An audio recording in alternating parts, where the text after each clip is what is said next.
इसमें आप देख सकते हैं यहाँ पे इंडियन प्राइवेट स्कूल एसोसिएशन के जो प्रेसिडेंट है और सभी जो पदाधिकारी है इसमें पहुंचे हैं मंत्री राजेश नागर के जो निवास पर। और इस समय देखें चारों तरफ किस तरीके से यहाँ भीड़ है। और सबसे मेन बात है कि स्कूल संचालक है वो अपनी स्कूलों को खासकर देखे तो एनजीटी की गाइडलाइन के बाद से जो बंद है।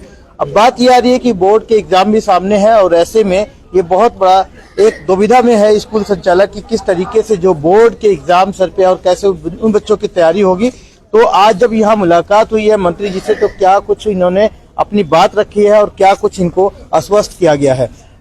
देखें सर, लगातार आप लोग प्रयास कर रहे हैं कि स्कूल जो बंद है वो खुलवाने के प्रयास हो रहे हैं, तो क्या आज बात हुई मंत्री जी आप यहीं सामने थे, आपसे बात हुई है, क्या बात हुई है? हमने मंत्री जी से बात करी और उसमें हमने उनको मामला ये संज्ञान में लाए कि भाई जो हमारी बोर्ड की क्लास है 10th 12th 9th से 12th कम से कम उनकी एक परमिशन दिया जाए, क्योंकि फरवरी और मार्च में उनके एग्जाम है वो स्टार्ट हो रहे हैं।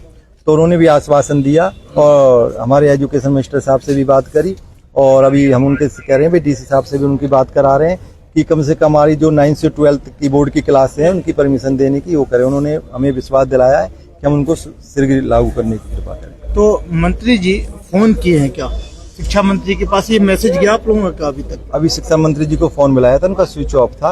उन्होंने फिर आश्वासन दिया है कि आप 10 मिनट रुको, जैसे ही फोन दोबारा उनका चालू हो जाएगा मैं दोबारा उनको फोन करके दोबारा उनको आपकी जो समस्या है उनको अवगत कराऊंगा। सर, तो क्या बेसिकली क्या प्रॉब्लम क्या आ रहा है, क्या वजह है? देखिए, पोल्यूशन की वजह से सरकार ने बच्चों के हित में सोचते हुए जी उनका हेल्थ जो है खराब हो जाएगा ऐसा सोच करके विद्यालयों को बंद किया गया। लेकिन हमारा मानना ये है कि अगर हेल्थ कॉन्शियस हैं अगर पेरेंट्स होते तो वो अपने समाधान अपने आप करेंगे। सिर्फ स्कूल बंद कर देने से क्या वो अपनी हेल्थ के प्रति ध्यान रखेंगे? क्योंकि बच्चे तो मार्केट में जो है घूम रहे हैं, गार्डन्स में घूम रहे हैं, खेल रहे हैं, सुबह 6 बजे से लेकर के रात तक खेलते रहते हैं। तो क्या उस समय बच्चों की हेल्थ का कोई ध्यान नहीं है उस समय? तो अगर ऐसा है तो विद्यालय में तो वैसे भी सुरक्षित रहते हैं। 6-7 घंटे बच्चा स्कूल में रहता है, पेरेंट्स जो है वर्किंग है और वो बाहर जाते हैं। ऐसे इस टाइम पे बच्चे जो पेरेंट्स हैं वो बल्कि ज्यादा आश्वस्त रहते हैं कि विद्यालय में बच्चे सुरक्षित हैं। ऐसी कंडीशन में जब दोनों पेरेंट्स जो है वर्किंग है, बाहर जा रहे हैं, उनको ये नहीं मालूम कि हमारा बच्चा कहाँ खेल रहा है। विद्यालय बंद होने की स्थिति में पेरेंट्स बहुत ज्यादा परेशान है और वो चाहते हैं कि स्कूल खोले जाएं। और दूसरी बात कि परीक्षाएं नजदीक हैं, डेट शीट जारी हो चुकी हैं। और दूसरी बात के जो बोर्ड की परीक्षाएं हैं, फॉर्म है जो हरियाणा बोर्ड के, वो भी अभी पेंडिंग है। तो ऐसी कंडीशन पे अगर स्कूल बंद किया जाता है तो इसका कोई औचित्य नहीं है। तो सरकार को इसके बारे में सोचना चाहिए, क्षेत्र के हिसाब से सोचना चाहिए। तो ये समस्या अब काफी गंभीर है क्योंकि कल मंडे है और स्कूल अभी खुलने का कुछ अंदेशा नहीं है कि खुले या ना खुले। फिर ऐसे में दिक्कत बढ़ रही है स्कूल से। दिक्कत तो देखो बढ़ ही रही है और definitely online education is not a solution, क्योंकि हमने ये कोरोना काल में भी देखा था कि ऑनलाइन एजुकेशन चलो उस टाइम तो एक नेसेसिटी बन गई थी, बट ये है कि अभी कोई नेसेसिटी नहीं है। अभी हम जब हमारी गैदरिंग हुई थी टाउन पार्क में, हमने मीटिंग का टाइम रखा था तो वो 80% पैक था वो बच्चों से। अब ये तो है नहीं कि वहाँ पर पॉल्यूशन नहीं है 12 सेक्टर में और हमारी कॉलोनी में पॉल्यूशन है। तो इस चीज को मद्देनजर रखते हुए एटलीस्ट 9 to 12 क्लासेस को वापस के लिए उसको रिफॉर्म कर देना चाहिए, ताकि ये है कि जो बोर्ड क्लासेस हैं वो अपनी स्टडी को मेंटेन रख सके और ताकि हमारे को भी आगे इन चीजों को बॉदरेशन ना हो। जय सर, अब लीगल तरीके से कहाँ तक आप लोग कैसे देखेंगे अभी इस तरीके की एनजीटी की गाइडलाइन, सुप्रीम कोर्ट की गाइडलाइन? अब कहीं न कहीं मंत्री जी पे भी ये प्रेशर कहीं न कहीं साबित हो सकता है कि आप चाहते हैं स्कूल खुले, तो क्या मानक को रखा जाए? मानक ये रखा जाए, देखो ये सुप्रीम कोर्ट के ऑर्डर है, क्योंकि सुप्रीम कोर्ट तो पूरे जैसे इंडिया के हिसाब से काम करता है, दिल्ली को जैसे देखते हुए करता है। पर इसमें ये चीज अच्छी दी हुई है कि डीसी को ऑर्डर दिए हुए हैं। डीसी का, हाँ जी, तो डीसी को पावर दी हुई है, डीसी अपनी आसपास की स्थिति को देखकर वो कार्रवाई कर सकता है। मतलब ये ऊपर से ये ऑर्डर नहीं है कि सब स्कूल पूरे इंडिया के स्कूल बंद कर दीजिए। और डीसी को पावर दी गई है कि अपनी स्थिति को देखते। तो मैं डीसी साहब से ये रिक्वेस्ट करूंगा हमारे राजेश नागर जी मंत्री जी माध्यम से कि हमारे फरीदाबाद में इतने पोल्यूशन का मामला नहीं है जैसे दिल्ली में है, उतनी स्थिति खराब नहीं है, धूप खुली हुई है और मतलब और इतना ज्यादा पोल्यूशन नहीं है। तो वो स्थिति को देखते हुए मैं तो यही रिक्वेस्ट करूंगा कि मतलब जब आगे कभी पोल्यूशन ज्यादा बढ़ता है तब इसको बदल सकते हैं, पर अभी हाल फिलहाल तो ऐसी स्थिति नहीं है तो स्कूल खोले जा सकते हैं। ओके, तो स्थिति सर नॉर्मल कुछ महसूस हो रहा है स्कूल खोलने में? कोई दिक्कत नहीं होना चाहिए? देखो सर, स्कूल में तो और बच्चे सेफ रहते हाँ, हैं। हाँ। दूसरा, ये जो बड़ी क्लास के बच्चे हैं ना, 9वीं से 12वीं क्लास तक के बच्चे, ये तो बाइकों पे जाके और पॉल्यूशन को फैलाते हैं। भाई वो बच्चे रुकते थोड़ा ना है घर में, और माँ बाप भी यही चाहते हैं कि भाई जो है ना बच्चा स्कूल जाए। स्कूल में पॉल्यूशन नहीं है, स्कूल में जाके देखो।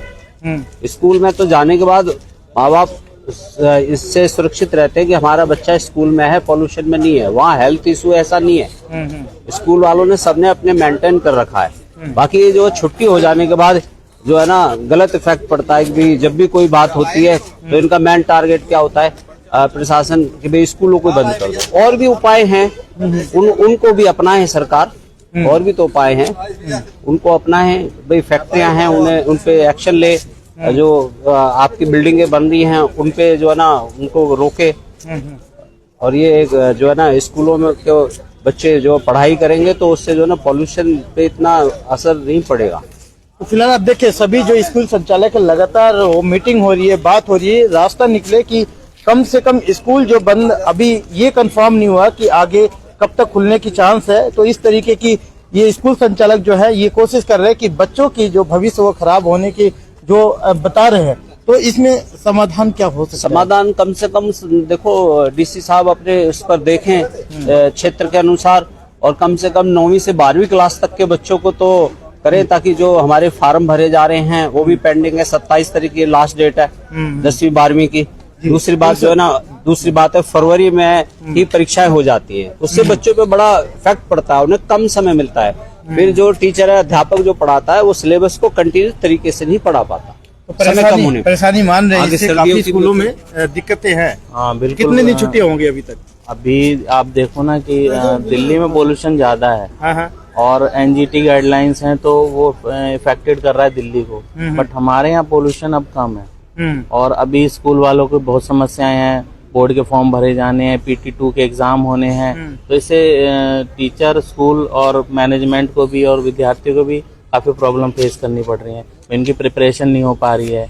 बच्चे पूरे दिन अब हर स्कूल में, लेकिन एक ही राग अलाप किया जा रहा है कि भाई इसमें सुप्रीम कोर्ट के ऑर्डर है, चाहे एनजीटी गाइडलाइन, हम कुछ नहीं कर सकते। तो फिर क्या हो सकता है? एनजीटी की गाइडलाइंस के अनुसार पोल्यूशन को जो जनरेट कर रही हैं उन यूनिटों पे ध्यान दिया जाए। जैसे इंडस्ट्री हैं जो पोल्यूशन क्रिएट कर रही है उनको देखा जाए, और रोडों पे जो धूल है इसको थोड़ा सा देखा जाए। क्योंकि स्कूल में आप देखो, स्कूल में हम ऐसा एनवायरनमेंट बना के रखते हैं, पोल्यूशन का तो नाम ही नहीं है स्कूल में। बट ये है कि अब डीसी साहब को थोड़ा सा संज्ञान लेना चाहिए, ताकि बच्चों के भविष्य को देखते हुए स्कूलों को जारी करने की घोषणा करें। क्या कहेंगे सर, 2 वर्डों में क्या कुछ कहना चाहते हैं? जिस तरीके से आप लोग पहुंचे हैं मंत्री जी के कार्यालय पे और यहाँ पे आप लोगों ने बात भी करा है, तो क्या निष्कर्ष निकल के आ रहा है?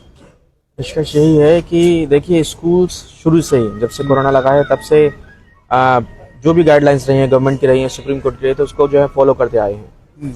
और जहाँ बात जायज़ लगती है तो वहाँ जो है करना ठीक भी है। लेकिन अभी हाल ये है कि पॉल्यूशन का स्तर अगर फरीदाबाद के क्षेत्र में देखा जाए तो वास्तव में जो है उतना नहीं है। अब धूप भी अच्छी खासी खिल रही है, और जैसे कि अभी हमारे शिक्षाविदों ने बताया भी कि अभी सबको पता भी है कि स्कूल्स का माहौल वैसा नहीं रहता है। पेड़ पौधे भी होते हैं, ग्राउंड भी होता है, बच्चे खेलते भी हैं या क्लास में भी रहते हैं, तो माहौल जो है पॉल्यूटेड इतना नहीं रहता है। तो उसके बावजूद अगर ये गाइडलाइंस जो सरकार की हैं, इनको मैं सोचता हूँ जो है इनमें कुछ ना कुछ, चाहे वो हाफ डे के लिए हो जाए या बड़ी क्लास के लिए हो जाए, कुछ ना कुछ जो है ओपन करना चाहिए स्कूल को। अब बच्चे स्कूल में आकर ही सीखते हैं हर चीज। जी, थैंक्स।